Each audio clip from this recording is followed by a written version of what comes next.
नमस्कार प्रिय मित्रों, लघु कथा ऑडियो बुक में मैं आपके लिए लेकर आया हूं आज फिर एक प्रेरणादायक कहानी, जिसे लिखा है श्री आशीष श्रीवास्तव ने, और कहानी का नाम है समिधा।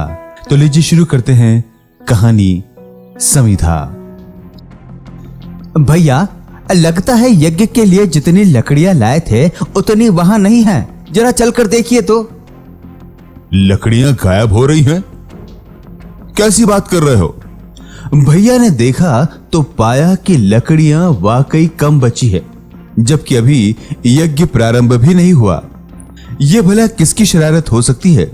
वे सोच में पड़ गए। चूंकि भैया दुर्गा उत्सव समिति के अध्यक्ष भी थे, इसीलिए वे इसी प्रयास में लगे रहते कि उनकी देखरेख में सभी अनुष्ठान अच्छी तरह पूर्ण हो।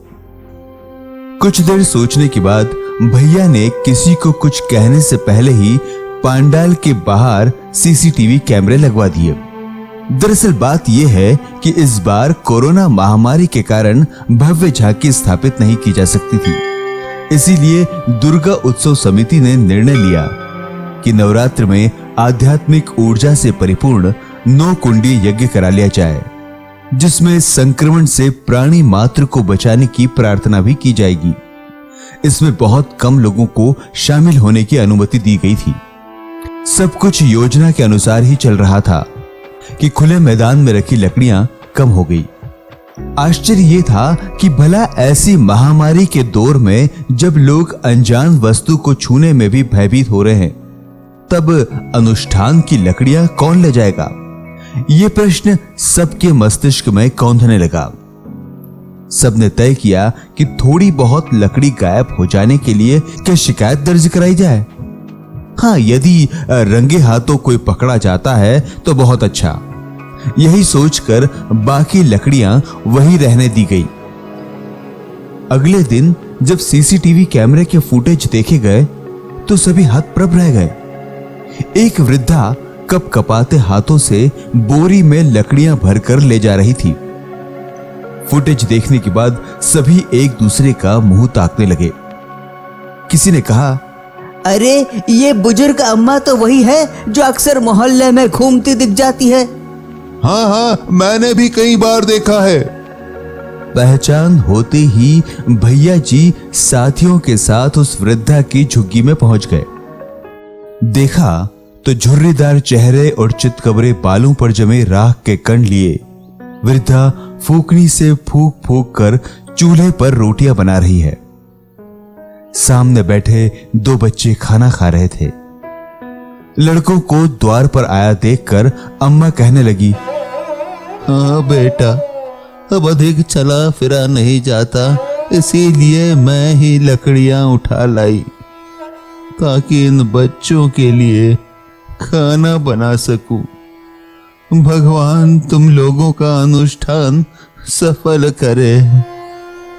समिति के सदस्य ये सब देख सुनकर निशब्द रह गए, लेकिन उन्हीं में से एक होटल संचालक का बेटा विनय पूर्वक कहने लगा, अम्मा, कल से कोने वाले होटल से बना बनाया खाना ले जाया करो।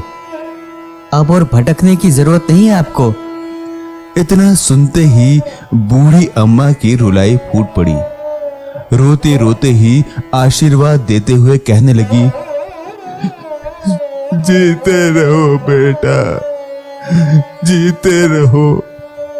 भगवान तुम लोगों को हमेशा खुश रखे, हमेशा खुश रखे बेटा। सभी लड़के हवन स्थल पर लौट आए, किंतु सबके मन में एक ही बात चल रही थी कि अनुष्ठान तो अनजाने में ही पूर्ण हो गया। मित्रों, किसी भी प्रकार का कोई भी अनुष्ठान हो, उससे बड़ा है मानव सेवा का अनुष्ठान।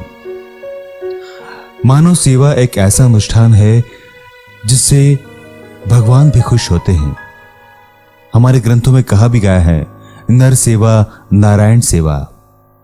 मित्रों, ये कहानी आपको कैसी लगी हमें अवश्य बताइए, और एक निवेदन है आपसे कि हमारे इस चैनल को सब्सक्राइब कीजिए, लाइक कीजिए और हमारी कहानियां शेयर कीजिए, क्योंकि इस चैनल का उद्देश्य कहानी सुनाकर केवल मनोरंजन करना नहीं है।